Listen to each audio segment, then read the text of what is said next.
And I promise you जब ये गाना आप थिएटर में देखेंगे, फिल्म में देखेंगे तो आप पूरी तरह से शॉक हो जाएंगे for various number of reasons.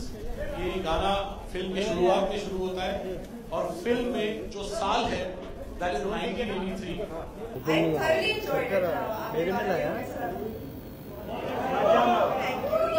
मैंने भी सुना, मुझे बहुत ही ज्यादा अच्छा लगा and I completely jumped at the opportunity said Parveen Babi Sridevi के लुक्स दे दूंगा and will make a rocking song and I think that's exactly what you done, so thank you. वैसे तो इस फिल्म का म्यूजिक साजिद वाजिद ने दिया है, but this special song has been composed by Sachin Jigar. Please. Well, ये outfit I think शान में आपने देखा होगा, परवीन बाबी ने पहना था एक सिल्वर बहुत ही similar outfit but not exactly the same.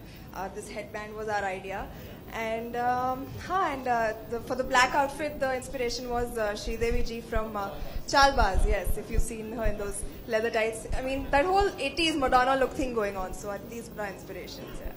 Sir, the assistants were showing me the moonwalk and sir, madam आप कर पाओगे? अरे बचपन में करते थे, वीडियोस देखते थे माइकल जैक्सन के और ट्राई करते थे, तो I said of course I can do it and then I was apparently wrong technique. See?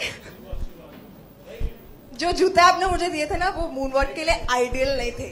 मजे की बात ये थी कि चिन्नी सर ने जिस तरह से गाना कोरियोग्राफ किया था, मैंने चिन्नी सर को यही ब्रीफ दिया था जो मैंने सचिन जिगर को दिया था कि गाना दिखना चाहिए ऐसा और सुनना चाहिए ऐसा कि 1983 में रिकॉर्ड हुआ था और उसके बाद किसी ने कोल्ड स्टोरेज में डाल दिया और हमने निकाला और पब्लिक के सामने आज पेश किया। प्रिपरेशन एक्चुअली मैं सेट पर पहुंच गई और मुझे ये सब दिखाया गया, तो frankly speaking there really was no preparation, but of course गाने देखे उनके एंड एक तरह से आप लोग ही कहते हैं ना ओल्ड वर्ल्ड चार्म है मुझ में, तो यूज कर लिया उस ओल्ड वर्ल्ड चार्म को।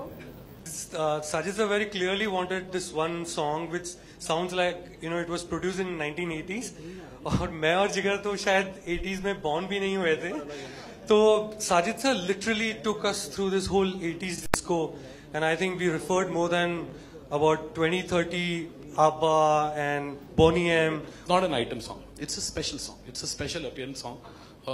क्या है, बहुत लोगों को अभी तक ये लगता है कि मेरी हिम्मत वाला 1983 की हिम्मत वाला की रीमेक है, जबकि हमारे पास ऑफिशियल राइट्स हैं और 2 गाने हैं ऑफिशियली, और याद दिलाती है आपको 1983 की हिम्मत वाला कि ये वो फिल्म नहीं है, क्योंकि 1983 की हिम्मत वाला में कोई डिस्कोथेक नहीं था, कोई शेर नहीं था। ये फिल्म की शुरुआत है मुंबई शहर में 1983 में और वहां से कहानी शुरू होती है। Hey you, हर एक दिन है तेरा darling, same 9 to 5. Hey you, हर एक शाम जैसे डार्लिंग, come look alive. मर मर के काटा है ये वीक सारा और दिल दनाना कहे thank God it's Friday, thank God it's Friday.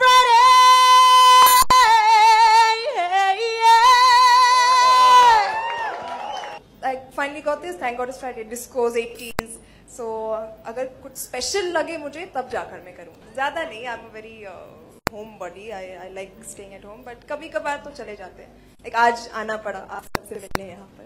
Not really. She looks very much like Sonakshi Sinha. In fact, the 2 outfits which we chose, one was Parveen Babi from Shaan, similar, Manish Malhotra ने design किया, idea वही था, and one was Chalbaz Sridevi.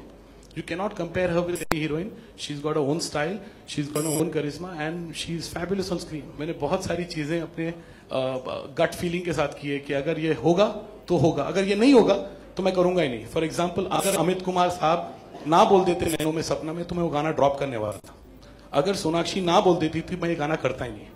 There's no question. I mean, it's really matched up to our expectations and more. And from the time that Sajid actually told us that, he was thinking of a song like this, we all sat down together. Vashuji, sat with us. And we all decided that, it would make a lot of sense for this film to do a song like this. And the one name that came to our mind really was Sonakshi.